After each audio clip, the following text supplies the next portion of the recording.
esta conversación que vamos a mantener con representantes del sector editorial de las editoriales independientes de España. Agradecer a las personas que van a intervenir durante esta conversación, el que hayan aceptado la invitación a participar en la Feria del Libro de Frankfurt en este año tan especial en el que España es país invitado de honor. Hemos querido traer esta mesa a la feria como una muestra de esa diversidad que forma parte de la imagen institucional del logo de nuestra presencia, ¿no? Ese color variado es un reflejo de la gran diversidad que forma parte del ecosistema del libro dentro de nuestro país y en el que grandes grupos editoriales conviven con editoriales independientes en una armonía y bueno, que dan riqueza a este ecosistema del libro en España, ¿no? En primer lugar, me gustaría que, bueno, que nuestros invitados se presentasen ellos mismos. Les voy a ceder la palabra para que digan unas pequeñas frases relativas a sus editoriales y a continuación comenzaremos con la conversación. Paca, por favor. Sí. Muchas gracias. Bueno, pues muchísimas gracias por... ¿Se me oye bien? ¿Sí? Muchísimas gracias por la invitación. Ahora sí. Bueno, es un honor estar aquí participando en esta ocasión tan especial, ¿no? Para mostrar nuestro trabajo en el mundo editorial que hacemos en España en este contexto internacional tan importante. Encantada de estar aquí con mis compañeros. Yo represento a la editorial Periférica, que es una editorial pequeña, que nació en Extremadura hace 16 años de la mano de dos personas, yo misma y Julián Rodríguez, mi socio, que desafortunadamente falleció hace 3 años, pero bueno, hemos seguido adelante con el proyecto. Periférica es una editorial que, aunque parezca una obviedad, es una editorial de lectores, es decir, que nace un poco de nuestros intereses como lectores apasionados y también de nuestros intereses como ciudadanos, ¿no? Se podría decir así. Publicamos unos 20 títulos al año aproximadamente, somos 3 personas y media en el equipo, o sea, 3 personas a tiempo parcial y una persona a media jornada. Y un poco en el origen del proyecto, bueno, lo que pretendíamos no era sumar un título detrás de otro, sin otro criterio, bueno, pues que la oportunidad o cualquier tipo de moda, sino hemos pretendido crear un catálogo coherente, consistente, ¿no? Articulado, que está muy atento siempre pues, a la relectura de la tradición, ¿no? Un poco ese es, de una forma muy genérica, es nuestro espíritu. Y bueno, para nosotros hay una idea que es muy importante, creemos en la figura del editor, que hay muchas maneras diferentes de ser editor, pues como no simplemente como un intermediario, sino como una mezcla de hermeneuta y activista cultural, ¿no? Y es un poco de esa manera como trabajamos. Muchas gracias, Paca. María, por favor. Sí, pues muchas gracias, Mila esker, gonbidapen honengatik. Muchísimas gracias por esta invitación, por estar aquí. Yo vengo en representación de Consoni, que es una editorial, es un espacio, es un proyecto cultural. En realidad, muchas veces decimos que es un proyecto con un pie en el mundo del arte y otro pie en el mundo de la literatura. Comienza en realidad en el año 96 como centro de prácticas artísticas contemporáneas y lo funda un artista de Iparralde, Fran Larcade. Yo entro al poco tiempo, a los 2 años, y hemos ido evolucionando hacia el mundo editorial un poco eso, en diálogo y buscando. Al principio los libros que publicábamos eran más reflejo de los proyectos que hacíamos, ¿no? Pero desde hace un par de años digamos que hemos evolucionado ya hasta denominarnos editorial. Y eso, hace un par de años empezamos con una de las colecciones que más nos ha incluido en el mundo del libro. Para nosotras es importante solemos decir muchas veces que es importante intentar afectar al mundo que habitamos y afectarnos por él, que es una frase, de hecho, que tomamos de Marina Garcés y de su texto La honestidad con lo real. Solemos decir que utilizamos los feminismos como superpoderes, que es algo que nos inspira Elisa McCausland a la hora de decirlo. Solemos decir también que tenemos la escucha, los feminismos y la escucha como superpoderes. Y digamos que para nosotras lo importante no son tanto los formatos como la intención de producir y editar cultura crítica. Lo que nos importa son esos contenidos que podemos amplificar, ese pensamiento extraordinario, ese pensamiento raro, y puede ser por medio de performance o puede ser por medio de libros o incluso, solemos decir que nos interesa la palabra escrita, pero también la palabra hecha cuerpo, hecha acción, cuando esos libros, esas palabras a veces se convierten en lecturas performativas. De hecho, mañana os invito, jueves 20 a las 6 en Porticus, aquí en Frankfurt. Vamos a hacer una lectura performativa con Yone San Martín del libro Relatos Lumbún, y estáis todas invitadas, todos, todes, si queréis acompañarnos en el espacio de Porticus. Y dicho esto, somos ahora mismo 4 las compañeras así que estamos de manera estable. Muns está aquí con nosotras, también Dina y María Macía. Y luego tenemos aquí a Belén, que es agente doble y que nos ayuda mucho y que es la compañera que nos lleva a prensa, ¿no? Que es algo muy bonito también de la relación entre editoriales. Y dicho esto, pues Belén. Me toca, ¿no? Belén, adelante, sí. Muchas gracias, Bueno, María. yo soy Belén García y vengo en representación de Editorial Barret. Soy una de esas 3 personas que compone Barret, pero bueno, también soy la más reciente, la que se incluyó al equipo en 2020. Y bueno, pues Barret nace en Sevilla hace 6 años, o sea, bueno, está como ahora muy de moda decir que se hacen las cosas desde la periferia, ¿no? pero al final aquí con mis compañeros creo que podemos coincidir en eso todos. Y bueno, nace realmente con el objetivo de ser esos amigos que te recomiendan un bar al que ir, ¿no? Una película, incluso algún sitio donde viajar, ¿no? Pues también con la intención de recomendar un libro. Entonces, bueno, con esas bases nace un poco Barret, también de la amistad de mis 2 compañeros, que eran amigos desde pequeños y que decidieron comenzar con este proyecto. Y bueno, ¿qué es Barret o qué edita Barret? Pues es un poco complicado, ¿no? Porque hay algunas editoriales como que tienen una línea editorial muy concreta y en el caso de Barret, literalmente nos gusta editar las cosas que nos hacen que nos explote la cabeza. O sea, contra más raro sea, más nos gusta, ¿no? Y entonces por eso hay algunos compañeros que dicen que somos un poco macarra y creo que esa filosofía también se lleva un poco dentro del equipo, ¿no? Cualquier locura que surge, nos apoyamos entre nosotros. No hay nadie, no hay una voz de la cordura que diga, por favor, basta. Pero bueno, y nada, muchas gracias por estar aquí y por las compañías que tenemos por aquí. Pues muchas gracias, Belén. Voy a dar la palabra a Santiago. Hola, pues buenas tardes. Gracias de nuevo por la invitación, por estar aquí. Como decía Paca, también en este escenario internacional con España en el centro de atención, ¿no? Bueno, Editorial Sexto Piso es una editorial, a mí me gusta decir que es una editorial literaria en su más amplio sentido de la palabra. Creo que lo que más o menos define lo que hacemos son nuestras propias colecciones. Publicamos prácticamente todos los géneros literarios, incluido el ensayo como género literario, narrativa, poesía, ensayo, como ya dije, no ficción, libros ilustrados. Es una editorial bastante heterogénea en ese sentido.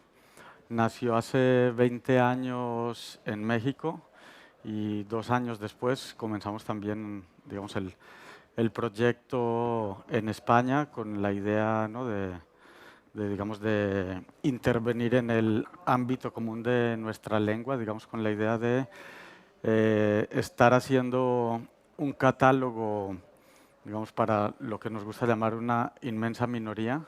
Entonces, con la idea, ¿no?, de encontrar lectores que permitieran esa viabilidad del proyecto en diferentes países, ¿no? Creo que afortunadamente 20 años después pues seguimos aquí, o sea que no nos ha ido mal.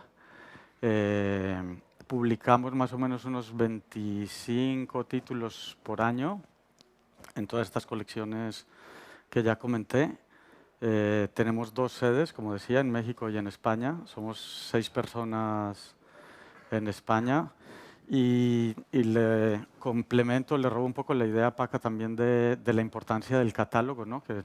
De esa coherencia, ¿no? Que perseguíamos también y seguimos persiguiendo, por supuesto, con esa idea, ¿no? Del el libro que escribimos los editores es ese catálogo. Y bueno, y poco más o menos publicamos un 80% de nuestro catálogo está compuesto de traducciones de todas las lenguas, de diferentes lenguas, y más o menos un 20%, que para nosotros, por supuesto, es muy importante, son obras, digamos, de autores hispanoamericanos. Muchísimas gracias, Santiago. Bueno, yo quería comenzar esta conversación pues hablando de una pregunta que es inevitable, ¿no?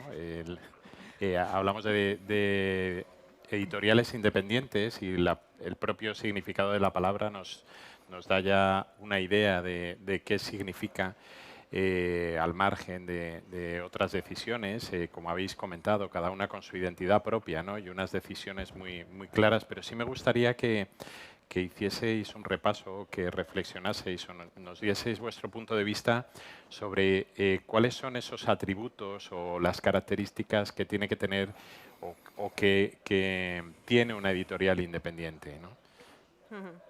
Paca, ¿Empiezo sí. yo? Bueno, en nuestro país, digamos que tardó un poco más, ¿no?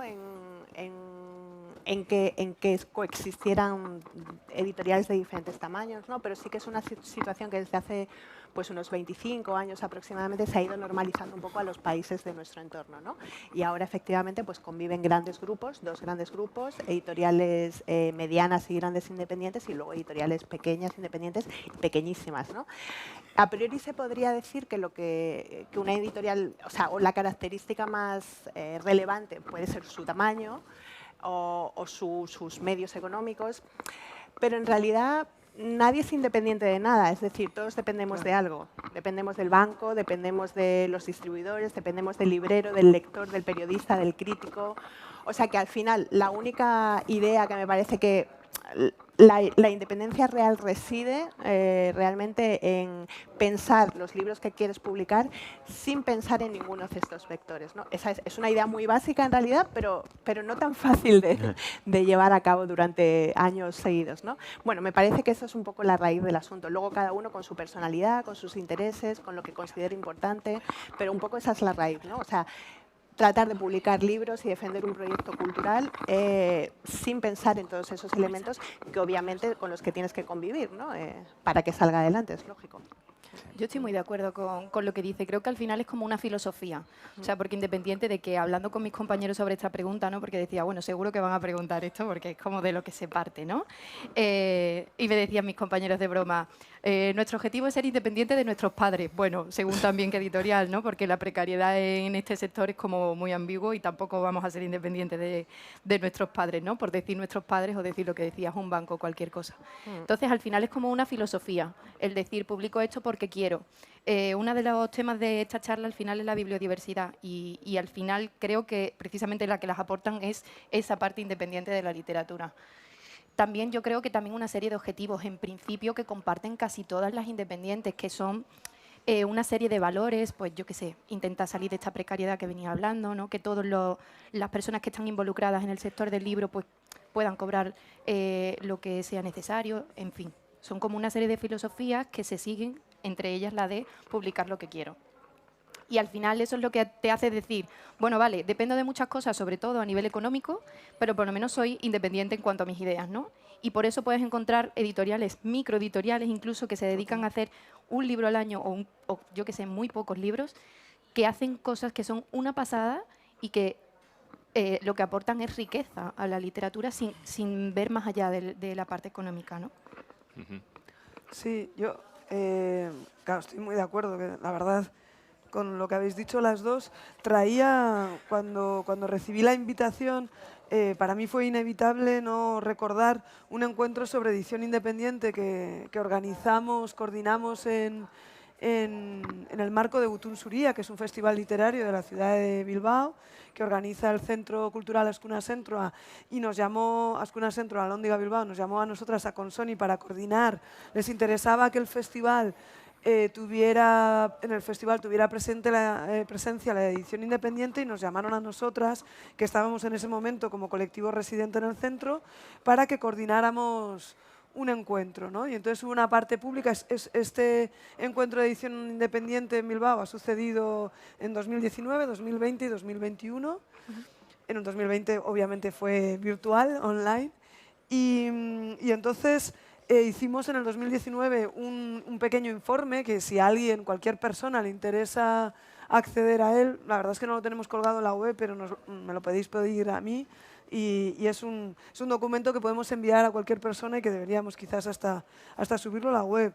Y ahí una de las primeras preguntas que surgían también cuando nos juntamos, Pepitas de Calabaza, Periférica iba a venir, pero bueno, luego al final no pudo ser.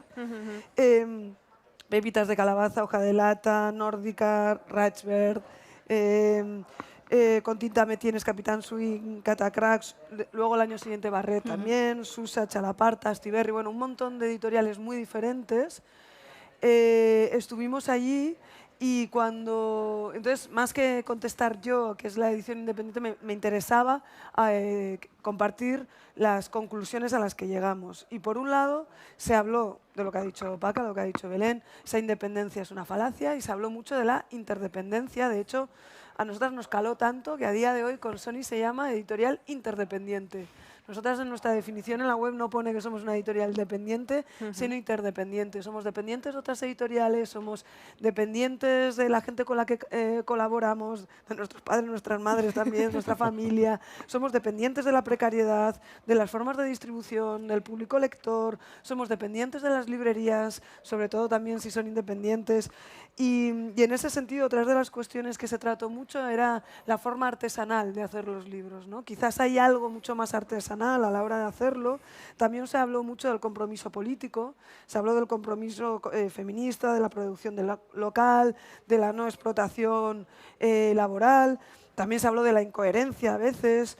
Se habló también de que la edición independiente quizás desarrolla un gran capital simbólico frente al capital económico mínimo, en términos generales. Obviamente luego la edición independiente es verdad, como has apuntado Paca, que hay puede haber editoriales más grandes, medianas, más pequeñas, micros incluso, pero en general es verdad que en términos económicos el mercado lo marcan mucho los grandes grupos, pero en términos simbólicos, de capital simbólico, la cosa igual, eso es una de las cosas que se comentaba mucho, ¿no? Se hablaba de otra cuestión que habéis mencionado las dos, que era el tema de la identidad propia, que es una cuestión fundamental, ¿no? Tú lo hablabas en términos de filosofía, tú hablabas en términos también, o lo decías, Santiago, en la definición, con la cuestión de lo literario, ¿no? En ese sentido, del catálogo propio. Nosotras decimos que en realidad en Consoni, por ejemplo, con el tema de los géneros literarios, decimos que nos gustan desbaratar los géneros y también los literarios. Entonces, nosotras tenemos una colección en la que, de hecho, aunque a la distribuidora le volvió un poco loca al principio, tenemos ficción y ensayo junto, porque nos parece que las posibilidades de analizar la sociedad contemporánea no tienen géneros en realidad, y que el ensayo, la ficción van unidas, ¿no? Identidad propia. Y, por último, otra cuestión que se mencionó y que es fundamental es la necesidad de generar comunidad, ¿no? Que eso también desde Consoni para nosotros es fundamental, y que al final yo creo que esa edición independiente, que somos interdependientes, nos necesitamos mucho mutuamente, y por eso yo creo que hay muchas interconexiones. Y de hecho el ejemplo de que Belén sea también parte del equipo de Consoni es un ejemplo en el que Barret y Consoni compartimos recursos, ideas, y Belén trabaja con las dos editoriales, y eso es maravilloso, ¿no? Nosotras compartimos a una autora, Iván de la Nuez. Efectivamente. Claro, pero es que además total, en otros sectores del libro sí que hay como muchas más sinergias que en lo que es en sí las editoriales. Y me da un poco de rabia. Porque, a ver, es que en muchos casos, bueno, se ven hay gente que ve al otro, ¿no?, como la competición, y realmente no estamos compitiendo por nada. O sea, un lector puede leer su libro y leer el mío también. No hay ningún problema. ¿Dónde está la competición en realidad, no? O sea, Bueno, yo quisiera agregar a sí, esto, por que creo que es un gran resumen de las características de la edición independiente. Simplemente decir que, por un lado, es un término práctico que, ¿no?, que por eso estamos todos aquí sentados cuando leemos una charla sobre edición independiente, que hace referencia a todas estas características. Por otro lado, es evidentemente un término, perdón, problemático porque señala dependencias de otro lado. Es como un concepto creado como contraposición a algo. Por eso a mí me gusta decir que Sexto Piso es una editorial literaria, por ejemplo, un poco por salvar ese inconveniente. Y diría que quizás la mayor dependencia que tenemos todos aquí, que ya la enumeraron, pero es justamente con los lectores, ¿no? Lo que más queremos es depender precisamente de los lectores. Y bueno, también para terminar, hablando de estas sinergias, simplemente comentar que con Paca, con Periférica y otros 3 sellos más, justamente trabajamos hace años también conjuntamente en una asociación llamada Contexto, que digamos también es un poco un reflejo, ¿no?, de esas sinergias, y que finalmente también es una manera de ver la edición donde el otro no es un contrario o un enemigo, sino alguien que Claro. suma Sí, alguien al que te trabajo, ¿no? complementa, ¿no? Exactamente. Pues muchísimas gracias porque habéis hecho una fotografía muy completa. Yo estoy completamente de acuerdo. Al final el término dependiente, independiente tiene una connotación, unas connotaciones y bueno, a mí me gusta más hablar de la armonía dentro del. Al final, desde el Ministerio de Cultura y Deporte de España, lo que consideramos es el sector del libro como un sector, un ecosistema que tiene que estar en armonía, ¿no? En armonía entre los diferentes eslabones, incluso dentro de las propias editoriales, como comentabais. Y creemos que en esa armonía y en la riqueza de la literatura de nuestro país es fundamental la bibliodiversidad que ha surgido en la conversación, y entendemos que el papel de las editoriales independientes es fundamental, ¿no?, para preservar esa bibliodiversidad. Entonces sí que me gustaría que valoraseis cuál es el papel que tienen vuestras editoriales en la preservación de la bibliodiversidad y la importancia que tiene para los lectores, ¿no? Sí, es algo fundamental, ¿no? Primero porque es muy importante que haya otra gente pensando la edición, ¿no? Otra gente que no sean grandes corporaciones, que por supuesto tienen todo el derecho a participar en el, llamémosle así, negocio o a ser actores fundamentales de la edición. Pero a mí me parece muy importante que haya otros proyectos que piensen desde otro sitio, que no piensen solamente que no tengan unas estructuras que los hagan esclavos de los resultados, sino que funcionen, trabajen de otra manera. Bueno, no sé, que haya otros criterios pululando, ¿no? O sea, que el mercado no sea quien lleva la voz dominante, ¿no? Y creo que nosotros aportamos un poco ese complemento, ¿no? Ese punto de vista. Nos mueven otras cosas, ¿no? Por supuesto, no somos ingenuos, es decir, nosotros cuando pensamos en Periférica nuestros libros, pensamos en que puedan tener una cantidad, bueno, suficiente de lectores. Como digo, no somos ingenuos, ni somos mesiánicos, ni mesías, ni nada, pero tampoco somos mercaderes, ¿no? Tenemos como una visión distinta, y bueno, eso me parece que al menos es un elemento que es importante que aporta la edición independiente. Yo diría además que realmente digamos, la bibliodiversidad recae especialmente en la edición independiente, ¿no? Ya se comentaba aquí también como una de las características, ¿no?, de los editores independientes, pero sin duda creo que uno de los valores, o sea, quienes están dispuestos a apostar más, a correr más riesgos, o como tú misma decías, ¿no?, nos gustan los libros raros, entre más raros, quien realmente está dispuesto a correr esos riesgos y asumirlos, y por tanto ahí recae, digamos, la bibliodiversidad, son los editores independientes, ¿no? Creo que eso es un valor como decías tú, viéndolo en términos de armonía, digamos, los grandes conglomerados también tienen libros importantes que, culturalmente hablando, pero creo que el gran valor de la bibliodiversidad recae en la edición independiente. A ver, siendo claros, todos sabemos que hay proyectos que publicamos sabiendo que son una ruina, pero simplemente lo publicamos porque lo queremos publicar y queremos que ese libro esté. Y porque son necesarios en muchos casos también. Y bueno, yo creo que es como una parte añadida, ¿no? El extra, ¿no? A ver, en general, a mí me fascina que busques, o sea, tú estás buscando el libro que tú quieras y lo puedas encontrar seguramente en cualquier editorial. Y eso no sería posible si no fuera por las editoriales independientes. Las hay de un nicho súper concreto, las hay un poco más amplias que tocan varias ramas y al final es que es esencial. O sea, porque siempre como que se tiende a pensar por un tipo de lector y hay muchos tipos de lectores. Entonces, para poder cumplir con todos, tiene que haber mucha gente que ofrezca otros productos, ¿no? Y da la casualidad de que son las independientes las que cumplen esa parte de mercado, ¿no? Por decirlo de alguna forma. Sí. Más allá de lo que decías de la filosofía, por supuesto. Claro, es que en realidad, efectivamente, una diversidad de público lector necesita una diversidad de narrativas, claro, ¿no? Si no, caemos en el peligro del discurso único, del relato único. Y en los tiempos que corren, con la incertidumbre que tenemos ahora mismo, los fascismos instalándose en diferentes lugares del mundo, realmente lo que más necesitamos es una diversidad de relatos.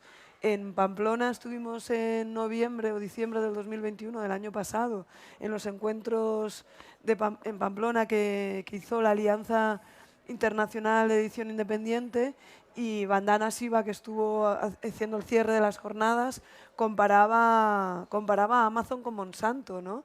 Y creo que la comparación viene al caso. Realmente hablaba de la misma manera el peligro que hay con el tema de las semillas, que haya un monopolio sobre la gestión de los recursos alimenticios, que haya un monopolio en la gestión de esas semillas, es tan peligroso como que haya un monopolio en la gestión de los relatos. Porque al final es lo único, si no, a lo que vamos a tener como referencia, ¿no? Y quieras o no, eso está pasando. Es decir, la derecha radical está, ya lo sabemos, si algo hay que les interesa es el relato.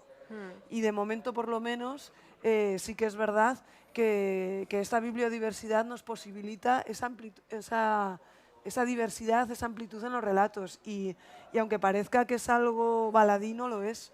O sea, nos representan diferentes narrativas y las necesitamos, porque si no llegaremos a un mundo muy gris y muy feo, si realmente hay un monopolio. Es que yo creo que se tiende, o sea, creo que el valor del libro como tal ha desaparecido un poco en la mente de las personas, ¿no? O sea, ahora se tiende como a pensar mucho más en el libro como ocio, que está genial y completamente necesario también. Pero solo hay que echar una vista atrás, bueno, no, y también ahora en el presente, ¿no?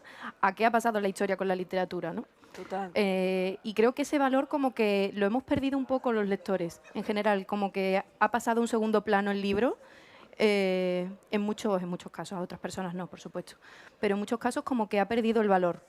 Y no podemos olvidar que el valor que tiene, que precisamente son las editoriales independientes las que se lo otorgan. Claro, porque al final es lo que tú decías, hay tantas características tan distintas que realmente ese reflejo de la diversidad es lo necesario. A mí me da mucho miedo porque ahora estamos, yo veía las informaciones también, ¿no?, de la web de aquí de España, en Frankfurt, y el vídeo no sé cómo era, Generación 22 o algo así, que hablaba mucho de la igualdad en la diferencia. Y bueno, y ahora estamos muy cómodos en esas circunstancias. Ojalá eso no desaparezca. Quiero decir, estar tan habituados a hablar de la igualdad en las diferencias, ¿no?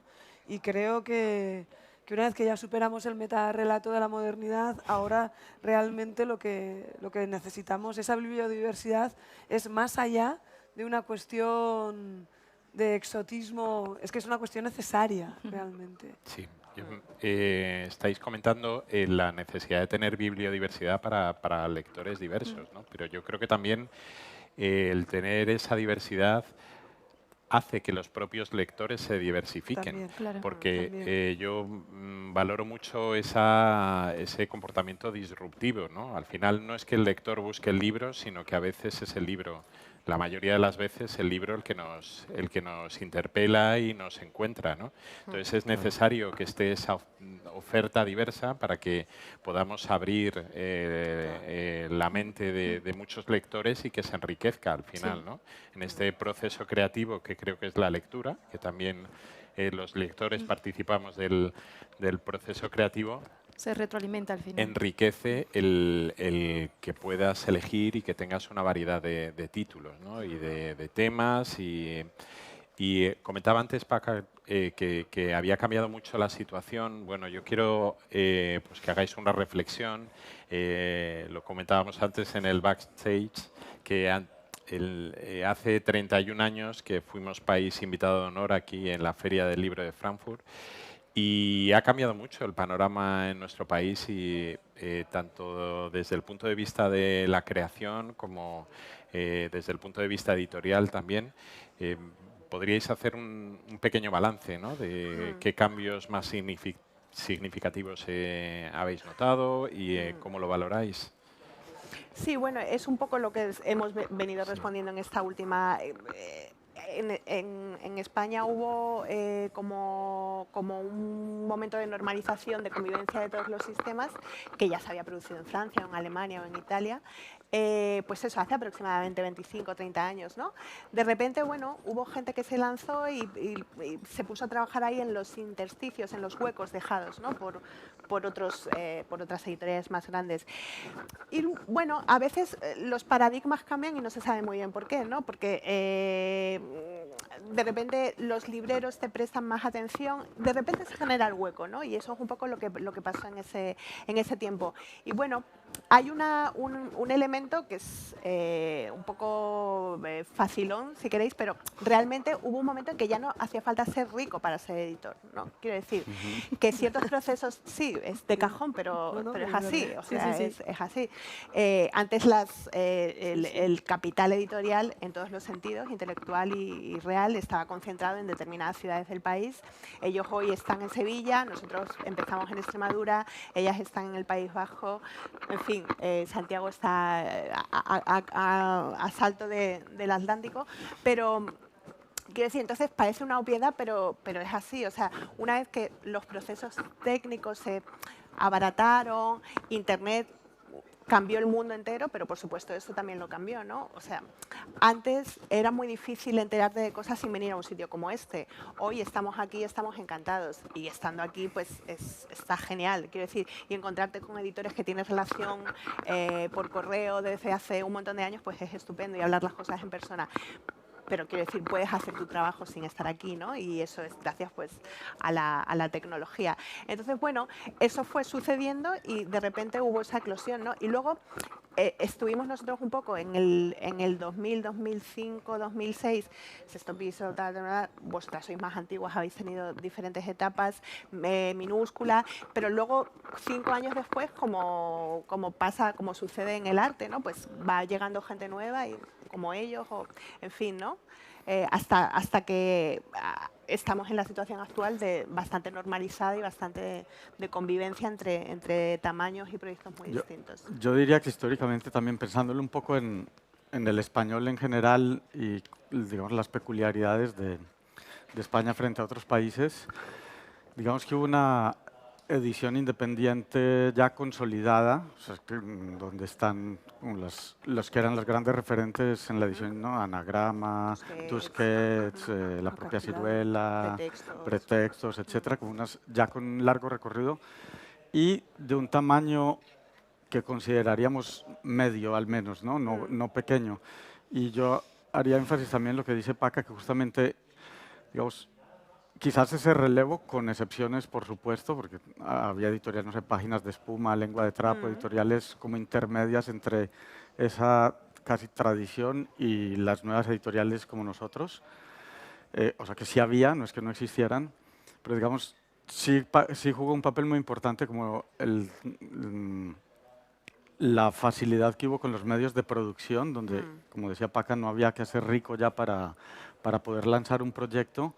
Y a diferencia de otros países, estoy pensándonos en Argentina, donde para mí el cambio se dio antes, digamos que también ese peso de esas importantes editoriales independientes que había quizás también opacaban un poco ese espacio, pero alguien que ya no me acuerdo quién fue, justo utilizó una metáfora que me gustó mucho de la caja llena de bolas de diferentes tamaños, que son las editoriales, ¿no? Las grandes, las más pequeñas. Y dice, si las llenas, en todo caso, siempre vas a encontrar espacios, ¿no? Nunca va a estar lleno homogéneamente. Y creo que en ese momento pues, hubo esta un poco eclosión de editoriales independientes en España que es muy atractiva. La vista, como decías tú, bueno, la idea de 30 y tantos años atrás ahora, hay una gran cantidad, hay muchas más editoriales independientes, sin duda. Pero no solo sería, yo diría que sí, es verdad lo que comentáis, quizás por nuestra propia trayectoria, que como os contaba antes, venimos del mundo del arte, pienso, con Sony llevamos 26 años, somos viejóvenes, porque en realidad llevamos 26 años en el mundo del arte, pero como editorial somos jovencísimas. Y de hecho Periférica para nosotras ha sido una referencia y Julián, en fin, o sea, ha sido un padre intelectual para nosotras, increíble. Nos juntábamos con él allí en Madrid muchas veces, le preguntábamos de todo porque no teníamos ni idea. Y entonces, ¿qué opinas, Julián? ¿Que esto tiene sentido o no tiene sentido? Así también lo hicimos mucho con Traficantes de Sueños. Había muchas editoriales, librerías a las que íbamos admirando y entonces con mucha frescura y también como Julián también tenía una parte, una pierna en el mundo del arte, pues, pues compartíamos mucho esa doble personalidad, ¿no?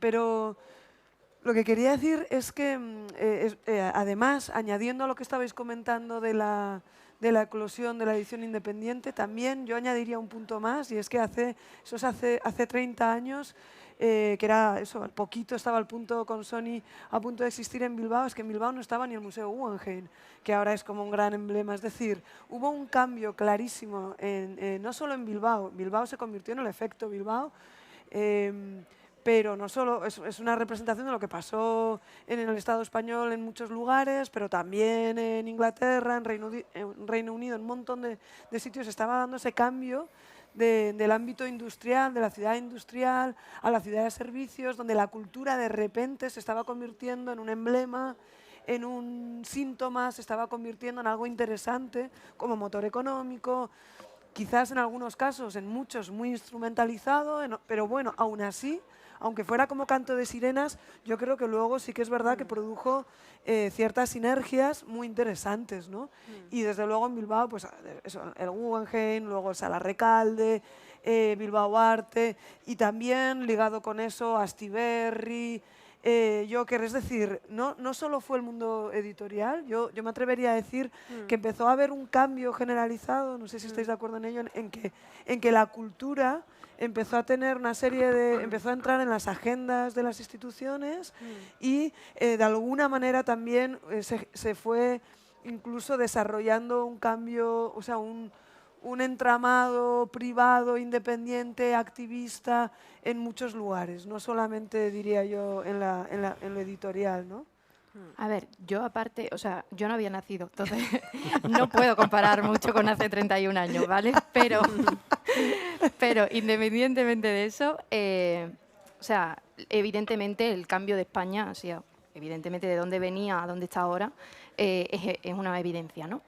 Sí que me gustaría sumar a lo que han dicho mis compañeros, que al final con la llegada de Internet se facilitan las comunicaciones en todos los sentidos. Entonces, la importación y exportación de narrativas, ya sea por ejemplo con Latinoamérica, que podemos compartir el idioma y entonces al final facilita en gran medida una parte, incluso la parte de las traducciones, al final hacen que lleguen aquí unas narrativas diferentes en pos de la bibliodiversidad, bla, bla, bla, y que al final también generen un cambio de mentalidad en las personas, ¿no? Claro, tenemos que tener en cuenta que la evolución, o sea, los cambios en la sociedad antiguamente se requerían de mucho tiempo y ahora hay cambios en la sociedad casi por año o por medio año. O sea, es una brutalidad. Sí. Claro, eso en muchos casos también se refleja, o sea, se retroalimenta, como decía, tanto, o sea, al final las editoriales independientes beben de esos cambios de la sociedad para poder seguir publicando determinados libros de esas narrativas. Entonces, me parece uno de los cambios más esenciales en raíz de hace 35 años ahora. La comunicación, el Internet, es que ha sido un cambio para todos. O sea, y culturalmente es que es brutal, ¿no? Y luego hay un elemento que estamos hablando de grandes términos de arte, cultura, no sé qué, pero en nuestro caso, Santiago, María y nosotros compartimos un distribuidor sensible.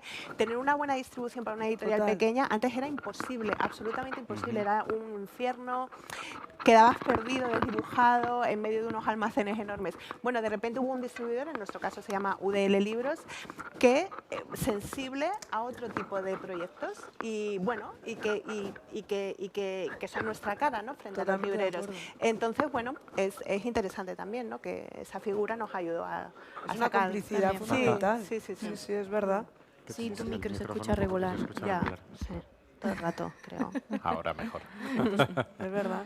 Sí, la distribución, que es verdad que lo ha dicho Paca, y luego en la bibliodiversidad, es cierto lo que comentabas, Belén, de que la bibliodiversidad no solamente es diversidad de editoriales, también de voces, y que esas voces, y que cada vez tengamos más conciencia, yo creo, las editoriales, de que necesitamos voces diversas y no publicar todo el rato el mismo libro con diferentes autores, autoras, es fundamental. Y lo de la distribución también es verdad que nosotros nos autodistribuíamos al principio y pensábamos que era maravilloso. Y cuando de repente entramos en UDL dijimos, ¿pero cómo? O sea, de repente tienes a alguien al otro lado, tienes reuniones que te dicen, oye, y que le preguntas, ¿y tú qué opinas? ¿Y esto qué? Porque nosotros es como preguntamos mucho todo el rato a todo el mundo y siempre nos encanta escuchar y preguntar y saber, ¿y tú cómo lo haces? Siempre nunca tienes la respuesta para todo. De hecho, tenemos un grupo asesor para los contenidos que son 34 personas, que es una barbaridad para los títulos, pero bueno, para la diversidad. Ese punto que dejamos para el final y que trajo Paca de la distribución es otra de las características, ¿no?, hablando también o pensando en ese cambio de la edición independiente, de las diferencias de hace 30 años ahora. Por un lado, también, aparte de todo el tema de que ya no necesitabas un gran capital para comenzar, también empezó a haber una serie de posibilidades que no existían, como una distribución decente, propicia, buena para pequeñísimos o minúsculos proyectos que antes no era siquiera viable. Y por último diría también un poco que quizás también cambió un poco la figura como tal del editor independiente, ¿no? No solo el millonario, lo que decía Paca también, ¿no?, como de ese peso que tenía la figura del editor, ¿no? Por un lado, como un peso intelectual que quizás ahora no lo tiene tanto, pero también como una figura, ¿no?, muy jerárquica, casi que intocable, que miraba de reojo todo este tema comercial como la distribución o la relación con las librerías. Y hay una serie de cambios como de paradigma en la edición independiente, donde el editor todero tenía que, ¿no?, por un lado elegir su catálogo y pensarlo intelectualmente, pero por otro lado, como tú dices, pues cargar una mochila con libros y llevarlas a los libreros, por ejemplo, y eso hizo, ¿no?, Sí, cambió también un poco ¿no? la manera de trabajar. ¿Has dicho todero? Todero. Como todoterreno, ¿no? Exacto. Bonita, Bonita palabra. Entonces me ha dicho todero, que me ha asustado, o todero. Todero.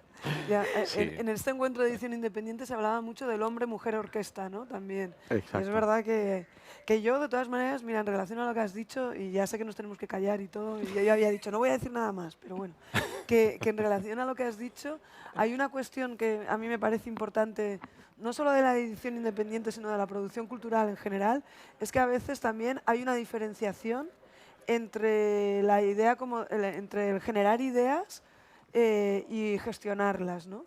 Como que de repente los listos son los que gestionan las ideas, o sea, los que tienen las ideas y quienes las gestionan, que muchas veces somos mujeres, pues ¿no? Hay una cuestión como más de hacer. Y creo que, sin embargo, lo interesante es cuando se da la confluencia de ambas cosas, ¿no? Yo creo que la edición además tiene eso, como que hay mucho de hacer, te toca hacer muchísimo y te toca mucha gestión. Es imposible sacar adelante un proyecto por muy creativo y genial que sea, Sin duda. si no hay mucha grisura detrás, mucha organización, mucho curro infinito. Sí, ¿Verdad? Muchas gracias. La verdad es que, bueno, el tema de la distribución me alegro que lo hayáis sacado en la conversación, que haya salido. Tenemos que ir terminando. Sí que es cierto que por ese capital simbólico, ¿no?, que comentaba María al final, es una sensibilidad, ¿no? Igual que las editoriales tienen sensibilidad hacia la creación por la preservación de ese capital simbólico, las distribuidoras entiendo que también requieren de esa sensibilidad especial y que al final se contagia, ¿no?, por enriquecer todo el panorama literario. Ya me gustaría poder hablar de más cosas, pero se nos acaba el tiempo. Os voy a pedir muy brevemente que digáis un consejo para alguien que quiera, que no sea multimillonario y que quiera embarcarse en el mundo de la edición, porque vuestra experiencia es muy valiosa. Brevísimo. El consejo es el consejo aburridísimo, que este es un trabajo muy pasional, un trabajo que invade absolutamente tu vida personal. Digamos, un editor, una editora está pensando creativamente y constantemente en su editorial todo el tiempo, ¿no? Todo el tiempo, pero hay que tener constancia, quiero decir, o sea, no hay que olvidarse de que todo lo que hay detrás es un trabajo arduo y muy duro. O sea, pero claro, hay que lanzarse si tienes pasión, ¿no? Yo diría que, por un lado, que no pierdan el entusiasmo, por supuesto, que es una piedra fundamental, pero que entiendan que no es un oficio tan glamuroso como se cree y que hay que tener una alta tolerancia a la frustración. Sí. Lo digo de verdad. Muchas gracias, Santiago. Wow. Ya hay que decir algo muy yo no sé, la verdad, dar así consejos, ¿verdad? No sé, yo creo que diría como que no se perdieran los valores, ¿o no? O sea, no sé, que tu pilar por el que empezaste el proyecto o por el que empiezas el proyecto, que no pierdas ese camino, ¿no? Porque al final ha sido lo que va a marcar la diferencia, porque tú lo has hecho porque sale de ti. Creo que diría eso, así para terminar de intensidad. Yo he dado una clase en un máster ayer y antes de ayer sobre lo que hacemos en Consoni y tal, y un chaval dijo, uy, a mí lo que me ha quedado claro es que no voy a montar una editorial después de haberte escuchado. Y dije, no, hombre, no era esa la idea. O sea que no sé yo si doy mis grandes consejos, igual demasiado. Quizás eso, pues lo que habéis dicho, no perder ni la esperanza ni la ilusión y ser coherente con lo que cada cual... Vamos, que he repetido lo que habéis dicho. Sí, no, Pero a ver, bueno. porque no, como te pongas a decir lo que hay detrás, bueno. Aconsejar, sí, que pregunte mucho. Sobre todo yo diría, preguntad mucho y a quienes leéis y publicar, yo creo que lo dijo ayer, mira, voy a dar un consejo que me lo dio ayer el de Astiberri. Vale. Dijo, hay que publicar el libro que a ti te gusta leer, ¿no? Y a partir de ahí, pues... Muy bien. Pa'lante. Pues muchísimas gracias. Se nos acaba el tiempo. Ha sido un placer. Gracias. Muchas gracias. Mañana otra.